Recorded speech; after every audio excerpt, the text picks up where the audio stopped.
Hey everyone, welcome back. This is Engineer Hussein Mwasapi. So in this video, we'll be looking at a problem in fluid mechanics. But before we begin, don't forget to like and subscribe to the channel. Alright, let's get to it. So the question reads to say, a closed cylindrical tank filled with water has a hemispherical dome and is connected to an inverted piping system. So we have this hemispherical dome, which is basically, in this context, if we analyze the data, to be this. And then the question says that this is connected to an inverted piping system. This is the inverted piping system. Then this has been given as to be figure 1. Now the liquid in the top part of the piping system has a specific gravity. This is the top part of the piping system with a specific gravity of 0.8, and the remaining part of the system are filled with water. Now this remaining portion here is filled with water.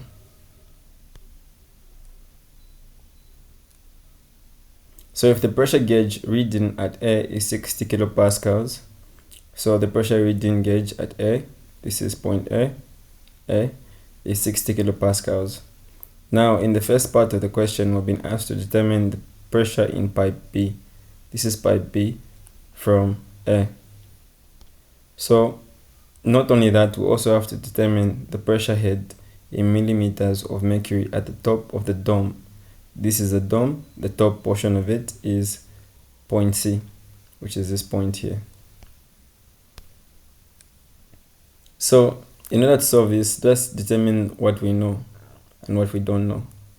So now in this case, what we know is that in the question it says that the liquid in the top part of the piping system has a specific gravity. So we're saying that the specific gravity of the fluid is 0.8, and the remaining part of the system is filled with water. And if water is put in context, then we're saying that we also have to consider the specific weight of water. So specific weight of water is 9.8 times 10 to the power 3 Newton per meter cubed. Now, other than that, in most cases, the specific weight of water, which is what we are considering, sometimes is just written as 9810, that is Newton per meter cubed in most context sense.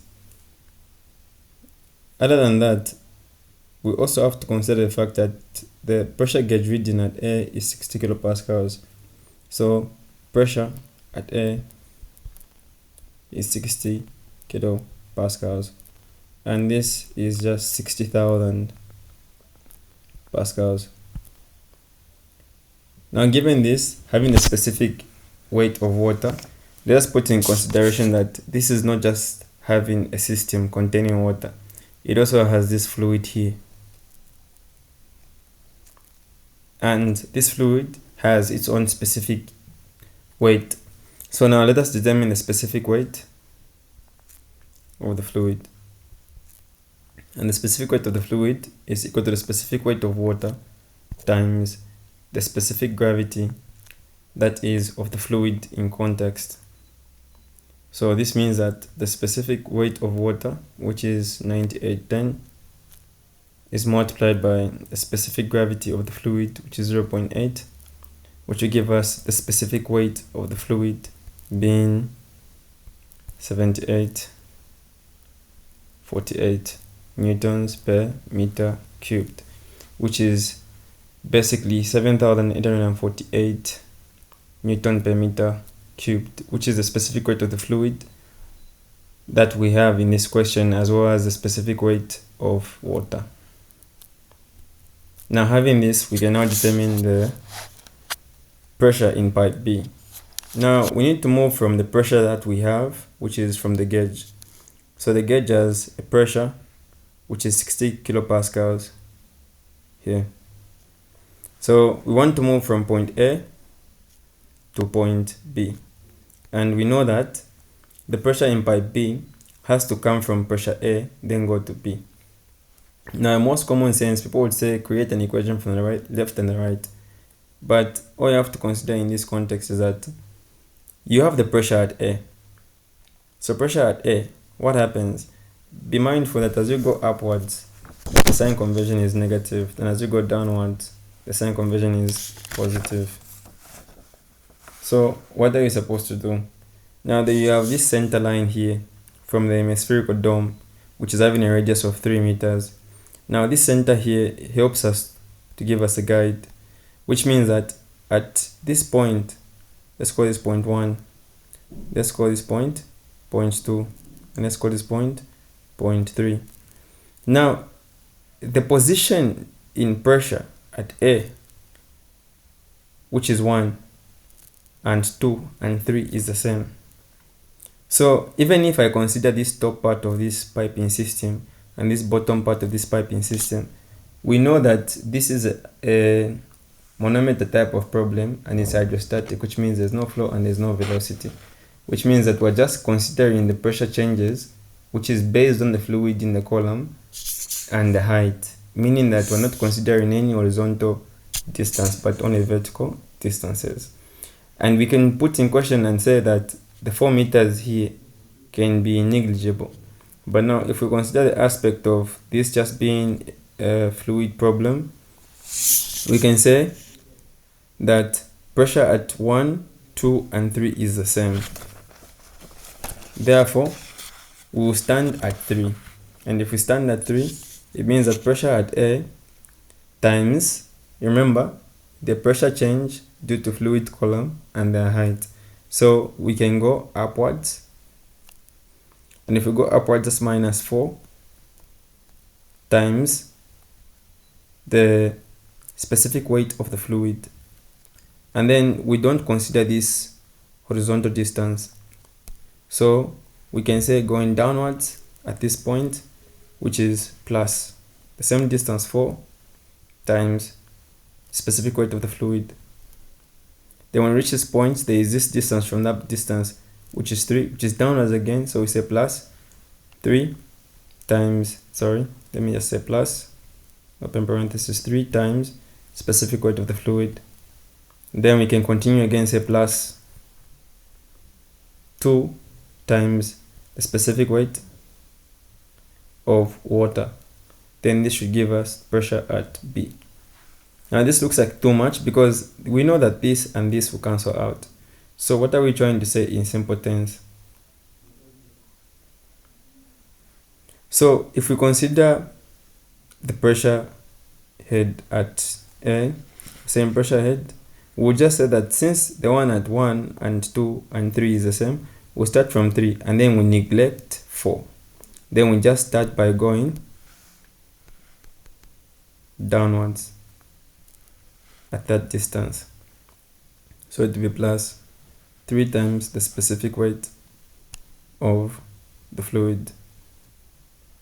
Then from here, we have that distance there, plus 2 times the specific weight of water. This is equal to pressure at B. Therefore, the pressure at A, we know that from the pressure gauge, it's given us to be 60 kilopascals. So we're having a 60,000 pascals. So we're having it as 60,000 pascals plus 3 times the specific weight of the fluid, which is 7848, plus 2 times the specific weight of water, which is 9810, is equal to pressure at B. Now if you compute this, we have the pressure at B to be equal to 103,164 pascals. Now this is your final answer, yes, but you can also consider your final answer to be in kilopascals, where I say the pressure at B is equal to, if you divide this by 1000, you have 103 kilopascals. And that's the answer for part B. Now, if we move on to the second portion of the question that we have in this context, They're saying the pressure head in millimeters of mercury at the top of the dome, which is point C. Now, since we're considering the top of the dome, which is point C here, we need to determine or understand that when we're talking about pressure head,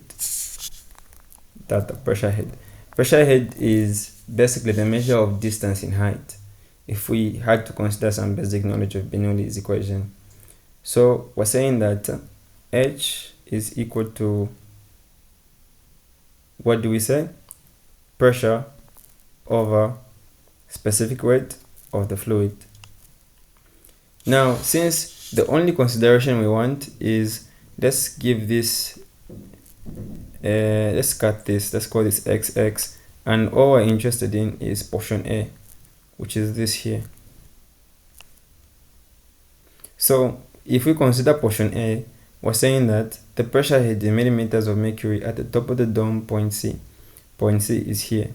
So if we want to determine the pressure from A to C, this is from A to C, putting in consideration the radius is 3 meters, we'll say pressure at A, that's if we're creating an equation, pressure at A, since we're going upwards, since from A, this is the center line, so even if I stand at any point of the center line, I can go to C.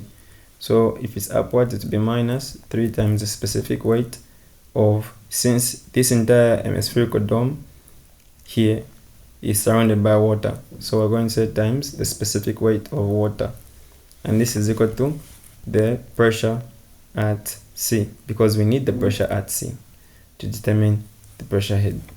So pressure at C is equal to, pressure at A is 60 kilopascals, which means it's 60,000 pascals minus 3 times the specific weight of water, which is 9810, and we say that the pressure at C is equal to, if we subtract this, we're having 570 pascals, and that's what we're having.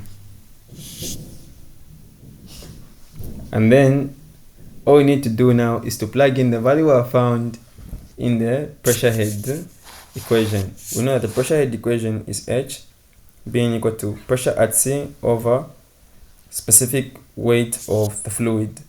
Now, the specific weight of the fluid that we want is, they're saying the pressure head in millimeters of mercury. They want mercury at the top of the dome. We know that we have water, but they want at the top of mercury. So this simply means that you're going to say that you have the pressure at C, which is 30,570 over the specific weight of mercury. Specific weight of mercury, you have to put in consideration, that where specific weight of mercury is 133,416 Newton per meter cubed. Now, you don't really have to be a genius to know this, to be honest with you. During your tests and exams, this value will be given in a table somewhere, or if not, just kindly ask or get some consideration from a lecturer and ask if these type of values can be put in. But yeah, they'll always be given. I haven't really come across a problem where they didn't give such.